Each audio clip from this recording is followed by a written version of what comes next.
하나님 말씀은 출애굽기 22장 1절로 19절까지.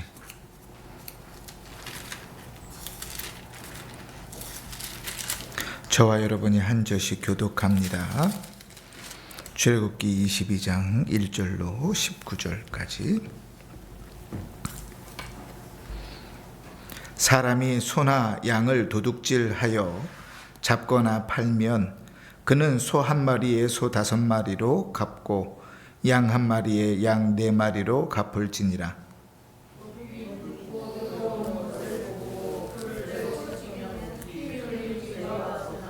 해 돋은 후에는 피 흘린 죄가 있으리라. 도둑은 반드시 배상할 것이나 배상할 것이 없으면 그 몸을 팔아 그 도둑질한 것을 배상할 것이요.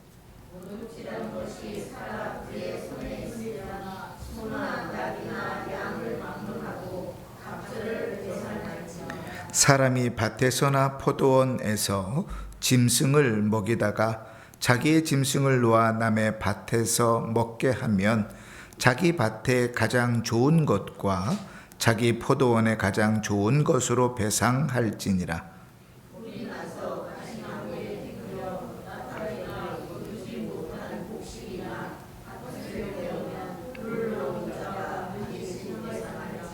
사람이 돈이나 물품을 이웃에게 맡겨 지키게 하였다가 그 이웃집에서 도둑을 맞았는데 그 도둑이 잡히면 갑절을 배상할 것이요.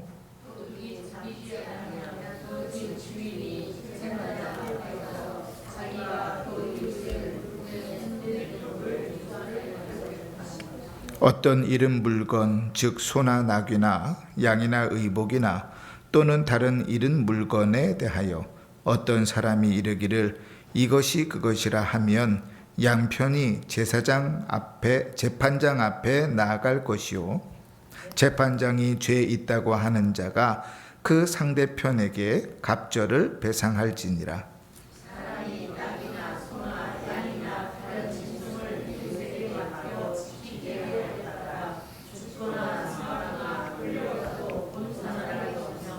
두 사람 사이에 맡은 자가 이웃의 것에 손을 대지 아니하였다고 여호와께 맹세할 것이요.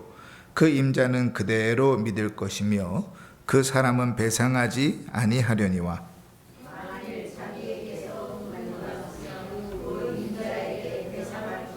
만일 찢겼으면 그것을 가져다가 증언할 것이요.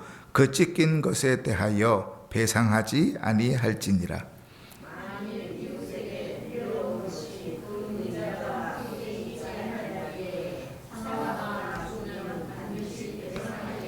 그 임자가 그것과 함께 있었으면 배상하지 아니할지니라.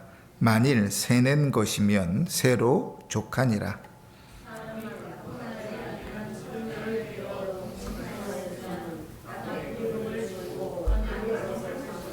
만일 처녀의 아버지가 딸을 그에게 주기를 거절하면 그는 처녀에게 납폐금으로 돈을 낼지니라. 짐승과 행음하는 자는 반드시 죽일지니라. 아멘. 오늘과 다음 주에 걸쳐서 우리가 웨스트민스터 신앙고백에서 19번째 하나님의 율법에 대해서 말씀들을 나눌 것입니다. 성경을 읽을 때 어떤 성경을 그대로 따라야 되는가? 어떤 내용은 원리대로 있는가? 우리가 참 헷갈리지요. 성경이 있어요. 성경이 있는 대로 이야기하면 내가 한 손이 죄를 지으면 한 손은 어떻게 해야 돼요? 그거 찍어 잘라내야죠. 한 다리가 죄를 지으면 한 다리를 잘라내야죠. 그지? 그러니까 참 신앙이 좋은 사람은 성경대로 하면 사시육신이 멀쩡한 사람은 아무도 없죠. 그게 성경대로 사는 것인가? 그지? 그 성경을 어떻게 읽어야 되는가? 어떻게 순종해야 되는가? 그것에 대해서 우리 이제 2시간에 걸쳐서 말씀을 나누려 합니다. 먼저 율법을 이해하기 전에 율법, 그러니까 말씀을 주신 내용을 이야기할 때 언약이라는 걸 먼저 생각해 봐야 돼요. 자, 언약을 하나님께서 사람과 언약을 맺을 이유가 있습니까? 없습니까? 있어요? 없어요? 네, 정신을 바짝 차리시고 하나님께서 사람과 이렇게 하면 좀 저 쉬운 팁을 드릴게요. 하나님께서 창조하신 사람과 언약, 계약을 맺을 필요가 있어요? 없어요? 없지요. 하나님 입장에서 계약을 맺는다는 것은 양쪽이 동등한 것을 가지고 있어야 계약이 돼요. 그죠? 그러니까 하나님 창조주시고 우리는 피조물인데 하나님과 우리가 계약을 맺을 조건이 됩니까? 안 되죠. 급이 안 맞아요. 그러니까 우리는 하나님과 언약, 계약을 맺을 자격이 없어요. 그런데 하나님께서 우리와 언약을 맺으신단 말이에요. 계약을 맺으신단 말이에요. 그 자체가 은혜이죠. 세상 사회에서는 이것을 배려라고 하죠. 그죠? 아이고, 그 집은 원래 전세가 1억인데 참 불쌍하고 힘들게 사니까 100만 원만 내고 들어와 사십시오. 그러면 이게 계약은 계약인데 누구 입장에서는 불리한 계약이에요. 주인 입장에서는 불리한 계약이죠. 그러니까 배려하는 거죠. 그러니까 하나님과 우리의 관계의 언약은 늘 그렇게 하나님께서 우리를 향해서 은혜를 베푸시는 언약이에요. 그래서 성경에 나온 모든 계약, 언약을 다 크게 통틀어서 은혜로 맺은 언약이다. 그래서 은혜 언약이라 그럽니다. 그래서 하나님과 우리 가운데 맺어진 언약은 다 은혜로 맺어진 거예요. 은혜로 맺어졌다는 것은 우리는 그 계약을 맺을 만한 자격이 없어요. 그러니까 언약의 관계가 맺어졌다는 것은 우리 입장에서는 죽을 힘을 다해서 그 언약을 지켜야 되는 거예요. 근데 우리가 참 배은망덕해가지고 그 하나님과 언약을 맺어놓고도 당연히 순종해야 될 일들을 잘 안 하지요. 그치? 자, 하나님과 사람이 맺은 언약은 다 은혜라 그랬습니다. 그 은혜 언약이라 그래서 은혜 언약인데 이 은혜 언약을 이제 성경을 보니까 아주 두드러지게 그 두 가지로 나누어 설명을 해요. 이제 똑같은 단어가 나오니까 정신 바짝 차리셔야 돼요. 헷갈리면 안 됩니다. 자, 우리 하나님과 맺은 언약이 다 은혜로 맺은 언약인데 그 언약 중에 성경에 보니까 아담과 처음 맺으셨던 언약, 그것은 행위 언약이라 그럽니다. 왜 행위 언약이냐 그러냐면 아담이 하나님 말씀하신 대로 지키면 구원을 얻고 지키지 않으면 저주를 받아 지옥에 가니까. 그러니까 하나님과 맺은 언약을 아담이 지키면 지키는 행위로 언약이 맺어지니까 행위 언약이라 그래요. 근데 아담이 죄를 범한 이후부터 사람은 하나님의 언약을 스스로 지킬 능력이 있습니까? 없습니까? 있어요? 없어요? 없지요. 그러니까 그 다음부터는 더 이상 행위로 맺은 언약이 있을 수가 없어요. 그 뒤에 언약들은 다 은혜로 맺어진 언약들입니다. 그래서 은혜 언약이라 그래요. 자, 우리가 머릿속에 그림을 그리세요. 하나님과 맺은 모든 언약은 은혜다. 그래서 은혜 언약인데 성경을 보니까 내가 하느냐 안 하느냐에 따라서 그 은혜 언약이 둘로 나누어지더라. 행위 언약과 은혜 언약으로 나누어진다. 언어가 용어가 같다고 똑같이 생각하시면 안 돼요. 네. 자, 그 이제 언약에 대한 하나님과의 언약, 약속, 계약이 맺어졌어요. 그 언약을 맺을 때 하나님께서 은혜를 베푸시는 조건으로 우리가 하나님의 말씀에 순종하도록 요구를 받았습니다. 그 순종하도록 요구받은 것이 율법, 하나님의 말씀이에요. 자, 처음부터 한번 생각해 봅시다. 자, 1절 첫 번째 절을 읽습니다. 시작. 하나님께서는 아담에게 한 가지 법을 주시되 행위 언약의 의미로 주셨다. 자, 행위 언약은 뭐라고요?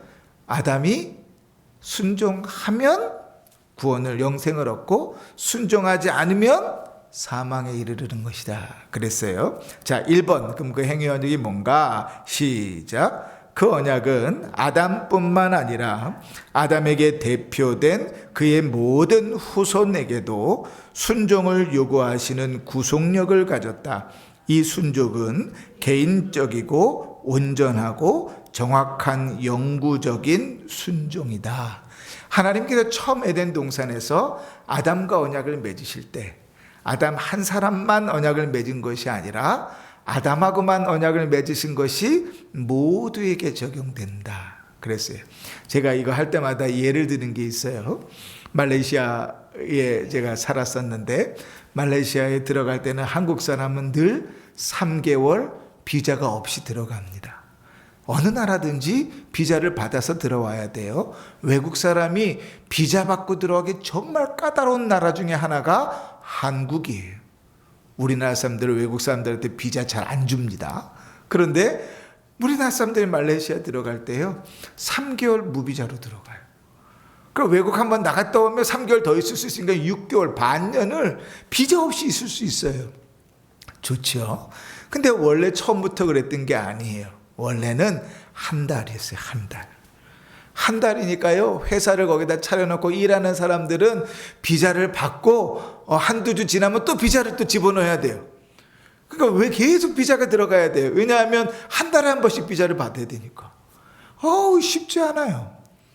그런데 하루는 우리나라 대통령이 말레이시아를 방문했는데 그때 마하티르라는 총리와 이야기를 나누는데요.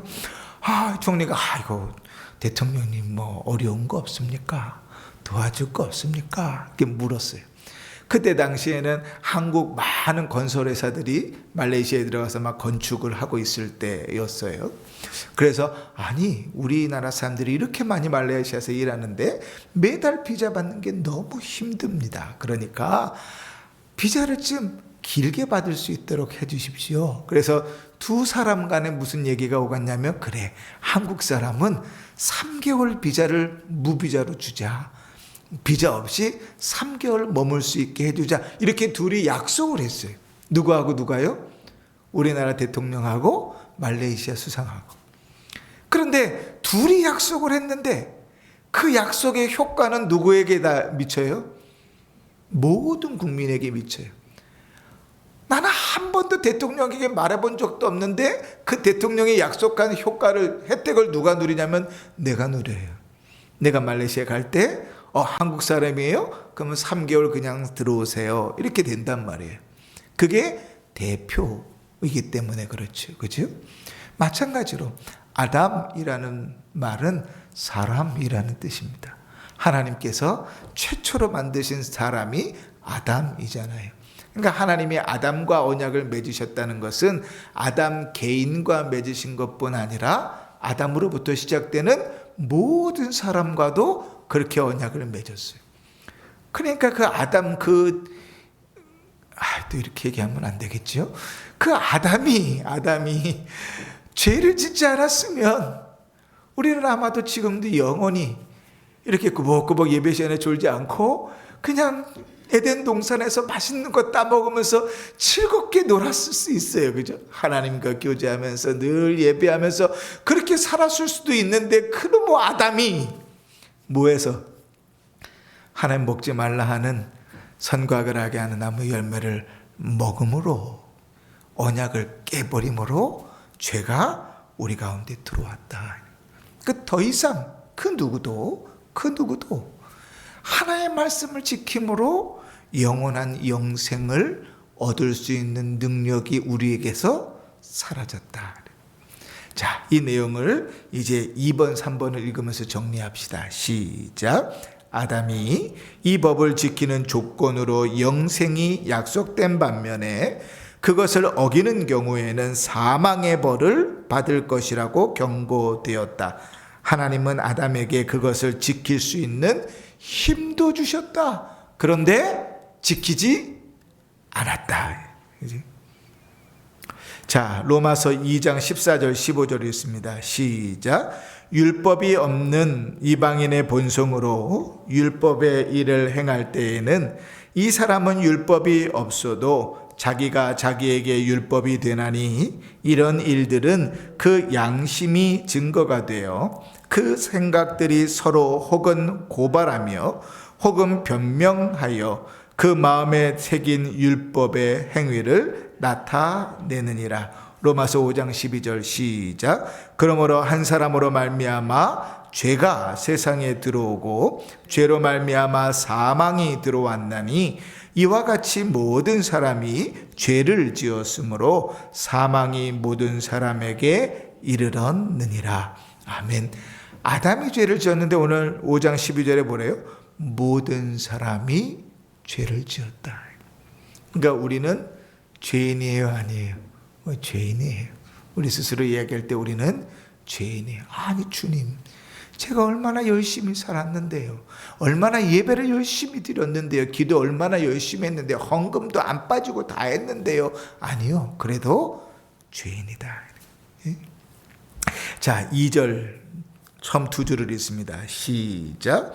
이 율법, 인간은 하나님께 순종해야 된다는 도덕률은 아담의 범죄 후에도 의의 완전한 규범으로 존속하였다. 하나님께서 처음 아담하고 언약을 맺으실 때 계약서 쓰지 않으셨어요. 그죠? 특이사항에다가 지켜야 될 내용들 다 적지 않으셨어요. 어디다가 심으셨어요? 그 마음속에 심어 놓으셨어요. 양심이라고 마음속에 심어 놓으셨어요. 그러고 나서 아담이 죄를 지은 이후에도 여전히 우리가 지켜야 될 그 언약의 내용들을 하나님이 우리 안에 남겨두셨어요. 그것을 도덕률 혹은 도덕법 이렇게 얘기해요. 아담 이후에도 계속 그 도덕법은 남겨져 있었어요. 그러다가 이랬습니다. 시작. 그 도덕률 자체가 시내산에서 하나님께로부터 기록의 형태로 주어졌다. 그러다가 하나님께서 이제 시내산에서 십계명으로 그 율법들을 기록하여 주신 거예요. 이제 원래는 어디에 기록되어 새겨져 있었다고요? 우리 양심에 새겨져, 우리가 지켜야 될 그 도덕법이 우리 양심에 새겨져 있다가 이제 하나님께서 그것을 십계명의 두 돌판에 기록해 주셨다. 자, 계속 있습니다. 즉 시작. 즉 하나님께서 두 돌판에 새겨주신 십계명인데 처음 4가지 계명은 하나님께 대한 우리의 의무요, 다음 6가지는 인간에 대하여 우리의 행할 도덕이다. 우리가 지켜야 될 그 일이 크게 몇 개로 나눠진다고요? 2개로 나눠진다. 그래서 두 돌판이라 그래요.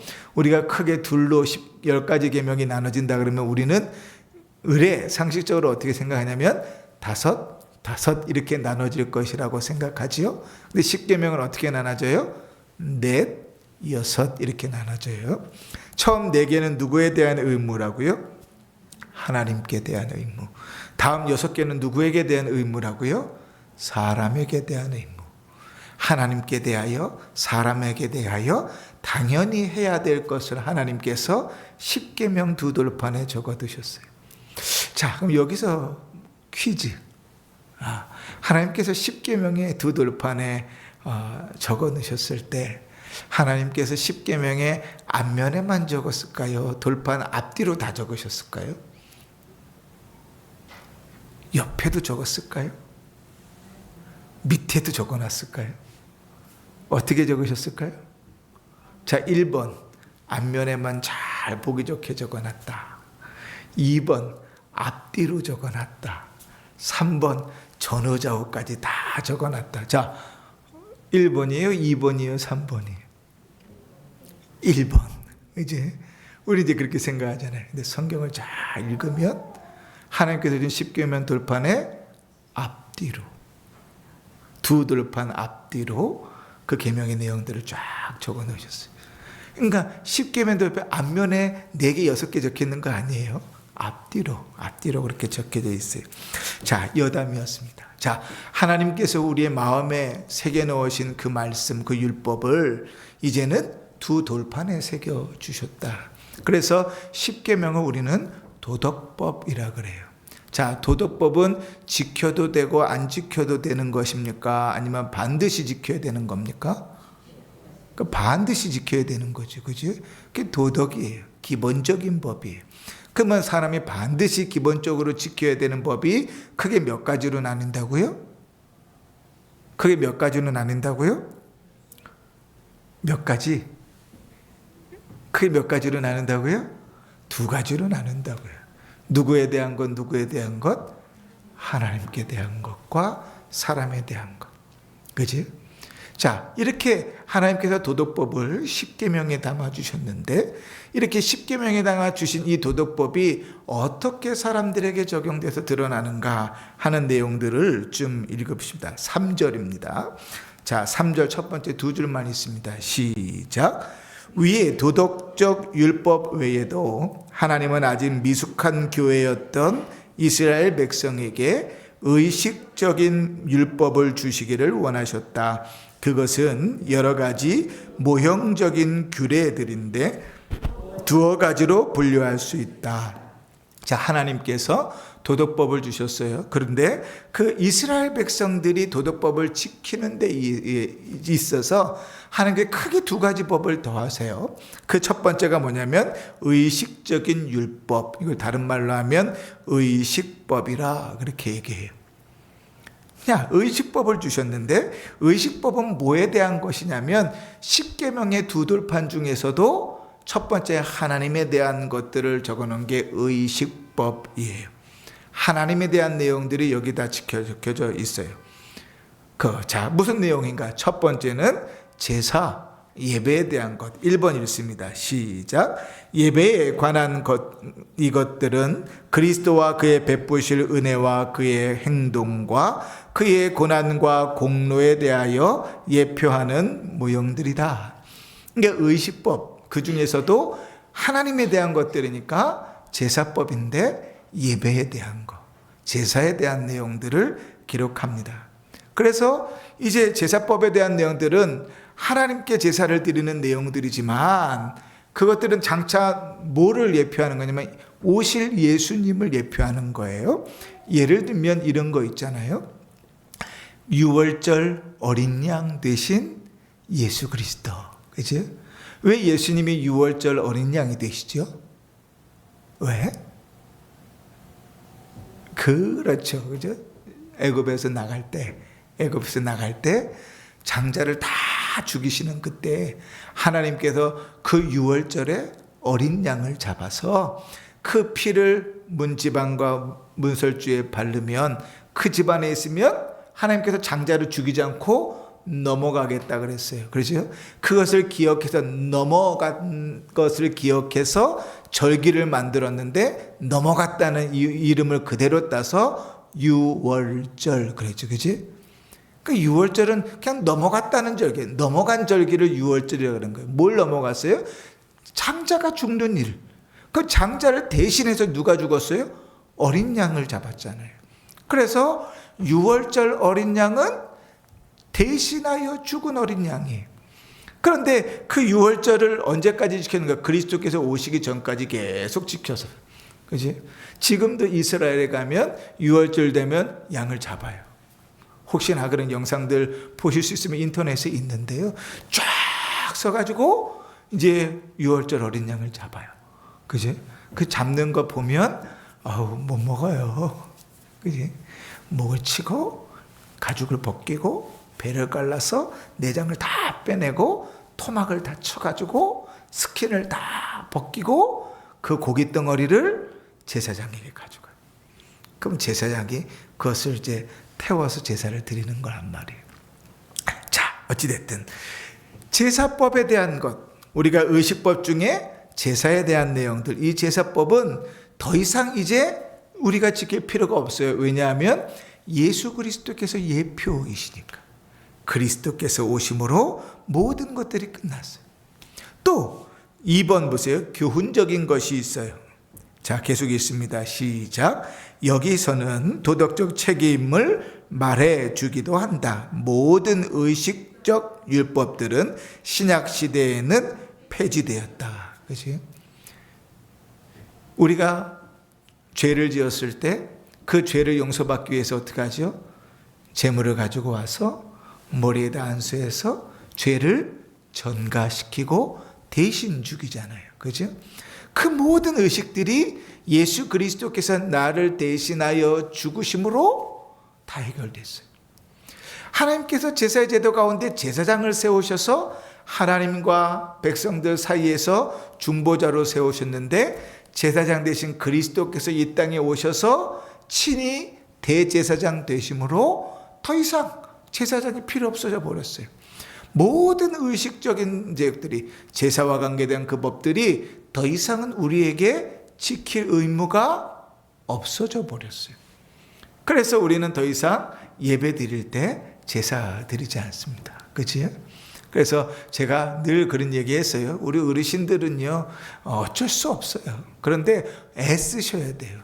예배당에 나와서 주의 제단에 나와 이렇게 얘기하시면 안 돼요. 그리스도를 모독하는 거예요. 그거는 그리스도께서 이미 다 이제 더 이상 제사의 제대로 폐하셨는데, 그분이 오심으로 말미암아 대속하심으로 다 폐하셨는데, 예배당을 성전이라 그러고 우리 예배드리는 것을 제단이라 그러면 우리는 예수 그리스도가 필요 없다는 얘기잖아요. 그죠? 다시 구약의 제도로 돌아간다는 거예요. 그런데 하나님께서 우리에게 도덕법을 주시고 하나님에 대한 그 내용들을 의식법, 제사법 안에서 우리에게, 이스라엘 백성들에게 주셨지만, 예수 그리스도로 말미암아 더 이상 지킬 필요가 없다 그랬으니 더 이상 예배드리는 자리가 성전입니까 아닙니까?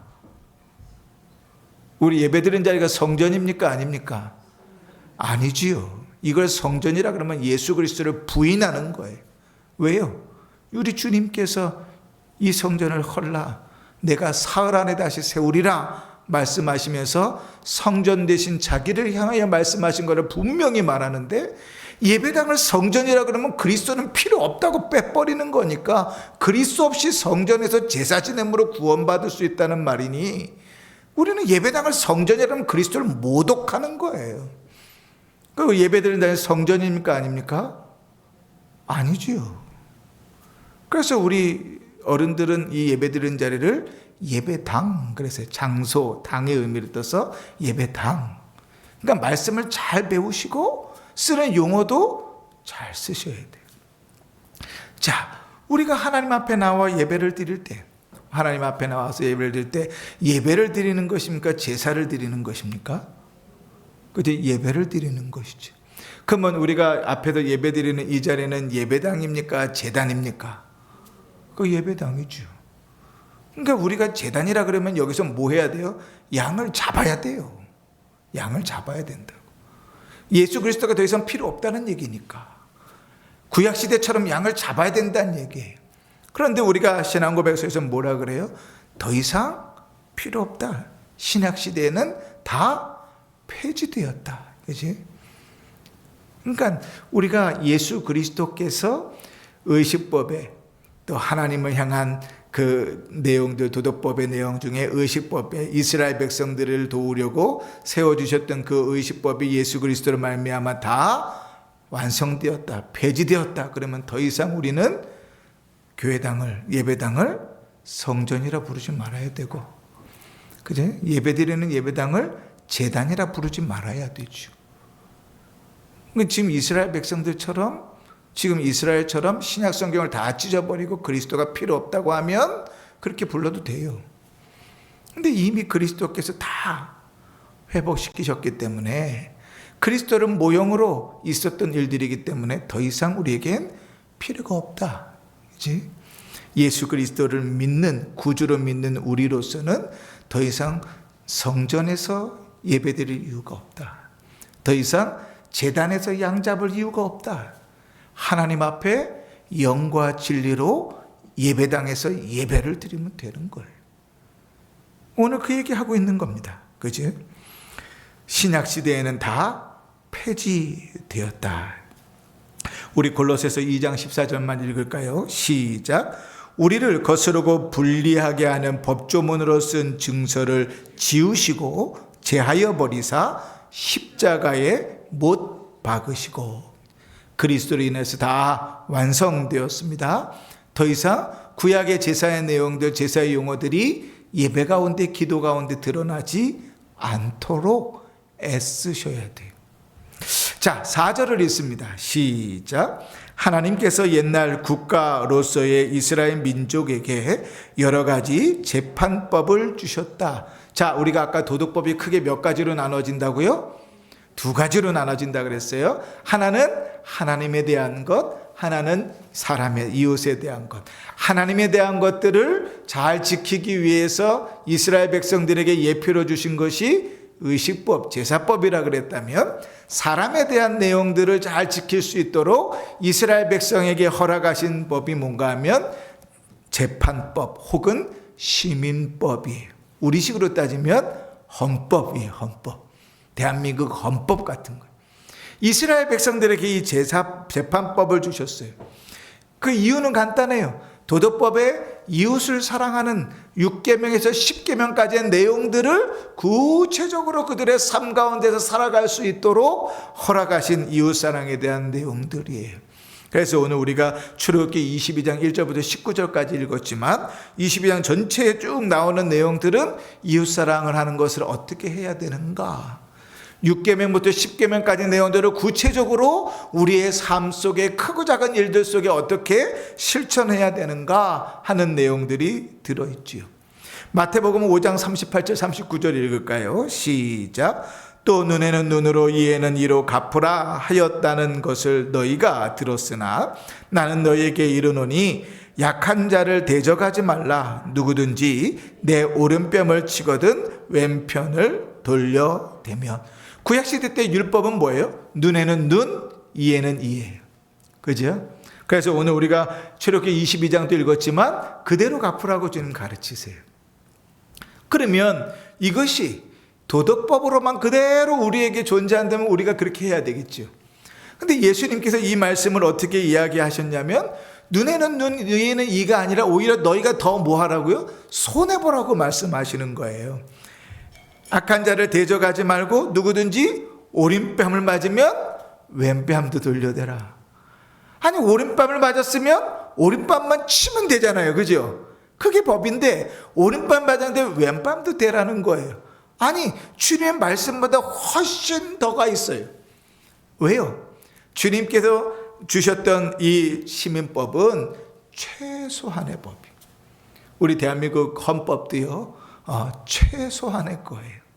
그러니까 헌법 정도 수준에서 살면 최소한의 수준에서 사는 거예요. 원래 이 법을 통해서 우리에게 요구하는 건 뭐냐면 훨씬 수준 높은 삶을 살기를 원하거든요. 하나님께서 눈에는 눈, 이에는 이로 지키라고 시민법을 주셨던 이유는 최소한으로 주신 거예요. 왜냐하면 그 선을 그어주지 않으면 눈에는 눈으로 갚는 것이 아니라 눈에는 생명으로 갚을 것이 사람의 악합이기 때문에 그래요. 누가 내 자식의 눈을 상하게 했어요. 그러면 찾아가서 그 자식의 눈 하나만 딱 상하게 하면 마음이 풀려요? 직성이 풀려요? 속 시원하다. 이제 갚을 거 갚았다. 그리고 끝나나요? 아니죠. 잡아 죽여도 시원찮죠. 그게 우리 악함이라고요. 그래서 하나님께서 우리 악함을 아셔서 최소한의 선을 그어주신 거예요. 눈에는 눈, 이에는 이라고요. 그러면 그보다 더 높은 수준은 뭐예요? 눈을 맞아도 이를 당해도 그보다 더 내주라는 게, 오른뺨 맞았는데 오른뺨을 치라가 아니라 왼뺨도 대주라고 하는 거예요. 그럼 이게 뭐 얘기하는 거예요? 하나님께서 이웃을 사랑하라고 하시는데 그 이웃 사랑하는 방법을 이렇게 표현하고 계시는 거예요. 그 예수님께서 이 두 번째 계명을 요약하실 때 이렇게 요약하시죠. 내 이웃을 뭐처럼 사랑하라고요? 내 몸같이 사랑하라. 그지? 내 몸은 아주 소중하게 아껴요. 그지요? 어떤 분 보면 엄살이 엄청 심해가지고 그냥 조금만 다쳐도 아이고 뭐 아끼는 분이 있어요.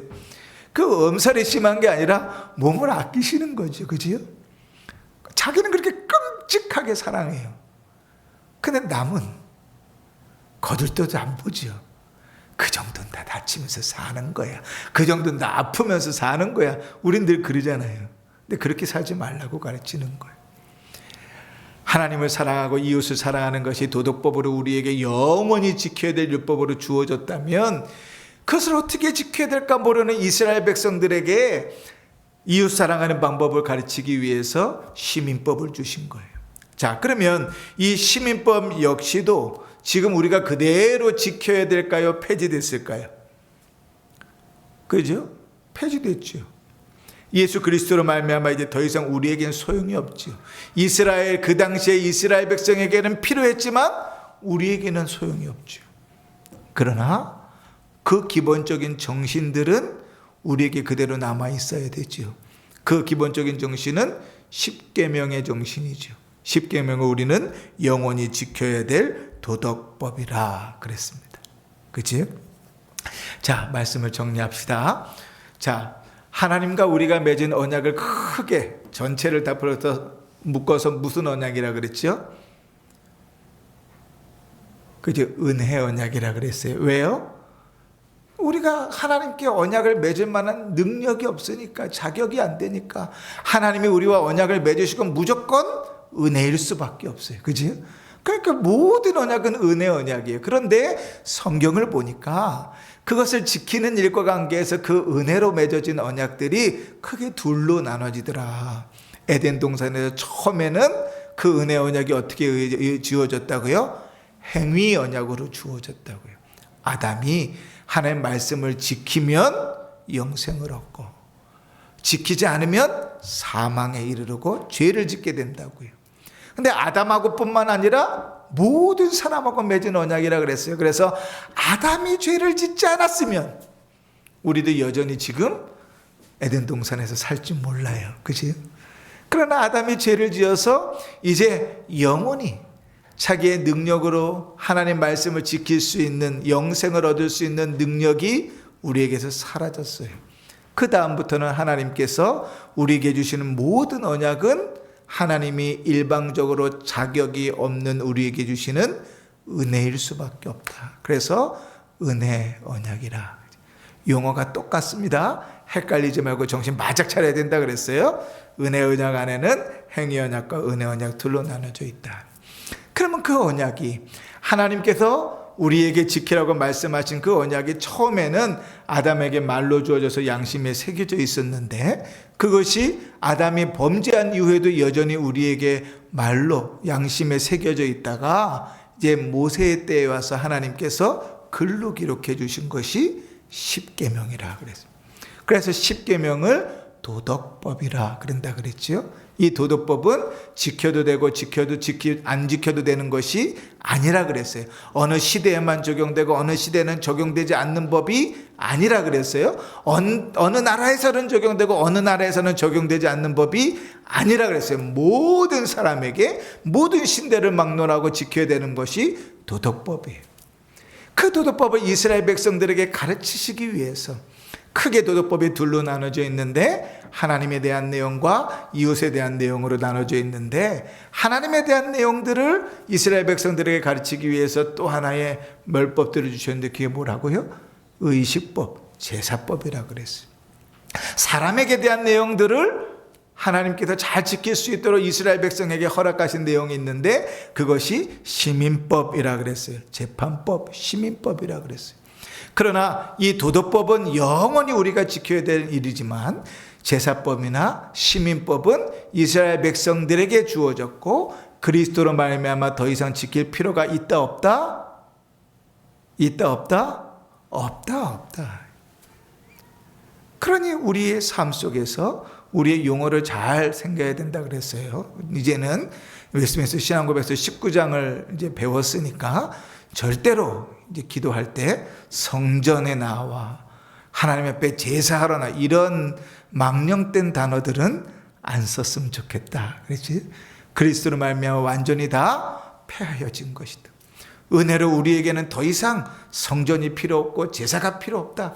그리스도로 온전히 이루어진 은혜를 우리가 입었다. 그랬습니다.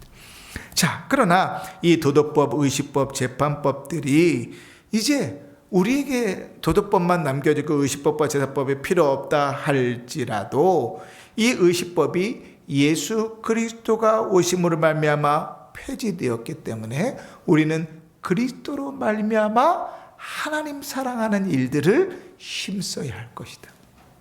주님께서 이렇게 말씀하시지요. 나를 사랑하는 자는 내 뭐를 지켜요? 계명을 지킨다. 그렇지? 그리스도께서 완성하셨으니까 말씀을 따라 살아가는 것이 주를 사랑하는 방법이다. 시민법, 이제 이스라엘 백성이 아니니까, 그 시대가 아니니까 더 이상 우리에게는 주어져 있는 것은 아닙니다. 그것을 지킬 필요는 없어요. 그러나 시민법의 정신은 우리가 존중히 여겨야 된다. 예수님께서 그 시민법의 정신을 이렇게 정리하셨죠. 내 이웃을 내 몸과 같이 사랑하라. 6계명부터 10계명까지 주셨던 그 말씀들을 우리는 그 원리 안에서 힘써 지키며 살도록 노력해야 될 것이다. 왜냐하면 하나님께서 도덕법으로 우리에게 주신 바 된 명령이기 때문에, 하나님과의 언약 가운데서 우리가 행할 일은 그것밖에 없어요. 그러니 교회가 맨날 말씀에 순종하십시오, 말씀을 잘 들으십시오 강조하는 이유는 거기 있어요. 아무리 강조해도 지나침이 없어요. 그렇지? 그러니 사랑하는 성도 여러분, 도덕법을 우리가 배웠습니다. 율법에 대한 내용들을 배운 성도답게 하나님의 말씀을 잘 지키며 살아가고, 그 말씀을 지키는 의미가 무엇인지를 잘 알아 살아가는 복된 성도들 되시기를 주의 이름으로 축원합니다. 아멘. 찬송가 213장